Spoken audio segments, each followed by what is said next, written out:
अस्सलाम वालेकुम dear students, grade 7 mathematics के साथ मैं हूं आपका instructor Abdul Mannan. Chapter number 3 fourth B lift which is 3.3 B.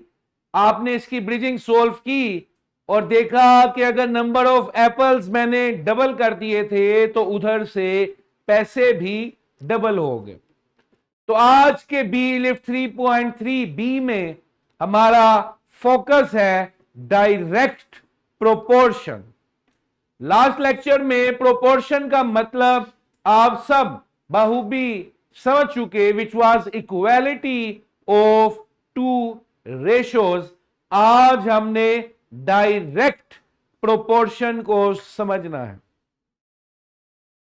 Direct proportion समझना नहायत ही आसान है। ये कहता है कि अगर एक क्वांटिटी इंक्रीज करे और उसके चेंज होने से दूसरी क्वांटिटी भी इंक्रीज कर जाए तो ऐसे प्रोपोर्शन को, ऐसी इक्वालिटी ऑफ रेशियोज को हम डायरेक्ट प्रोपोर्शन कहेंगे। जो अपनी मर्जी से आजादाना चेंज हो सकता है उसे हम इंडिपेंडेंट वेरिएबल कहते हैं, और जो किसी के चेंज होने से तब्दील होता है उसे हम डिपेंडेंट वेरिएबल कहते हैं। ये यहां पर टॉपिक नहीं था, लेकिन ये दो टर्म्स मैंने मेंशन कर दी। अपने टीचर्स के साथ इस पर डिस्कशन कीजिएगा। सिंपल ब्रिजिंग वाली एक्टिविटी को ही यहां पर मैंने पिक्चराइज कर दिया। 10 apples cost $5 and obviously 10 apples will cost $10. Number of apples बढ़ाएंगे तो रुपीस भी बढ़ जाएंगे, या आसान अल्फाज में अगर पैसे ज्यादा हैं तो ज्यादा सेब खरीद सकते हो, पैसे कम हैं तो कम सेब खरीद सकते हो। इसे मैथमेटिकली कैसे लिखते हैं ये सीख लीजिए। ये जो साइन आप देख रहे हैं इसे हम कहते हैं proportion, proportion too. Got it? ये विदाउट रेसिप्रोकल है। और यहां से स्लाइडर का कलर मैं चेंज करना चाहता हूं।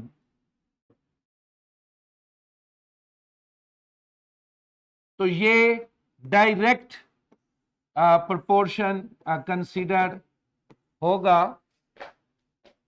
जब भी साइन ऑफ प्रोपोर्शनैलिटी को हम खत्म करेंगे।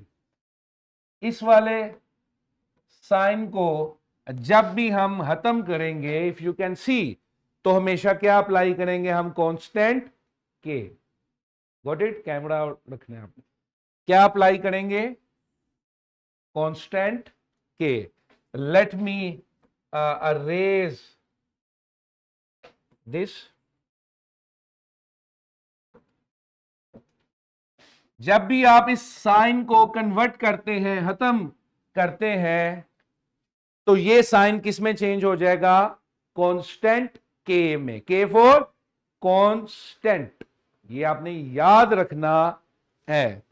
अब कांस्टेंट का मतलब है कि y की कोई भी वैल्यू हो, x की कोई भी वैल्यू हो, के चेंज नहीं होगा।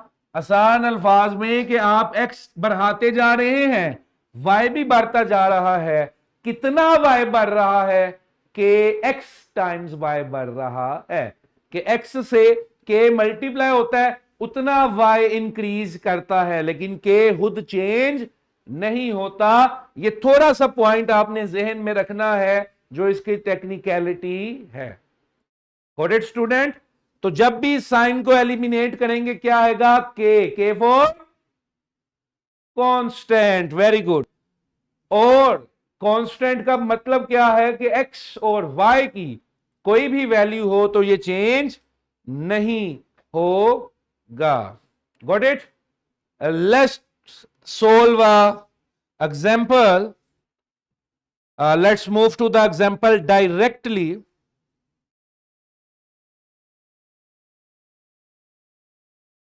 एग्जाम्पल है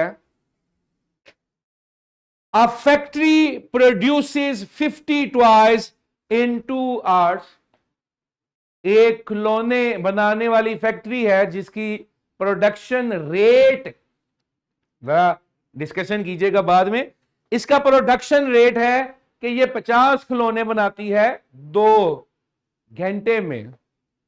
अब आपने बताना है अगर इसे 8 घंटे काम करना पड़े इस फैक्ट्री को तो ये कितने खिलौने बनाएगी। तो ऑब्वियसली ये डायरेक्ट प्रोपोर्शन का क्वेश्चन है, डायरेक्ट वेरिएशन है। क्यों? क्योंकि अगर टाइम ज्यादा होगा तो खिलौने भी ज्यादा बनाऊंगा कि कम बनाऊंगा? ज्यादा बनाऊंगा। आइए इसे सॉल्व करते हैं। मैंने इसे सिंपल प्रोपोर्शन में लिख लिया। जब आपने डायरेक्ट प्रोपोर्शन की, डायरेक्ट वेरिएशन की बात करनी है तो y आवर x या x आवर y लिखना है। जो तरतीब आप लेफ्ट साइड पे रखेंगे वही तरतीब आपने राइट साइड पे रखनी है। इधर ट्वाइस ऊपर थे तो उधर भी ट्वाइस ऊपर आएंगे, इधर आर्स नीचे थे तो उधर भी आर्स नीचे आएंगे। तो मेरे पास 8 घंटों में कितने ट्वाइस हैं?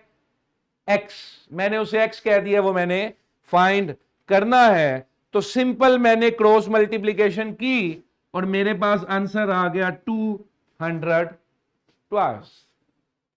Got it? ठीक है जी। जिस तरह आपने प्रोपोर्शन में रेशियोज लिखी थी बिल्कुल उसी तरह इधर भी लिखनी है। Got it? ये नोट कर लीजिएगा।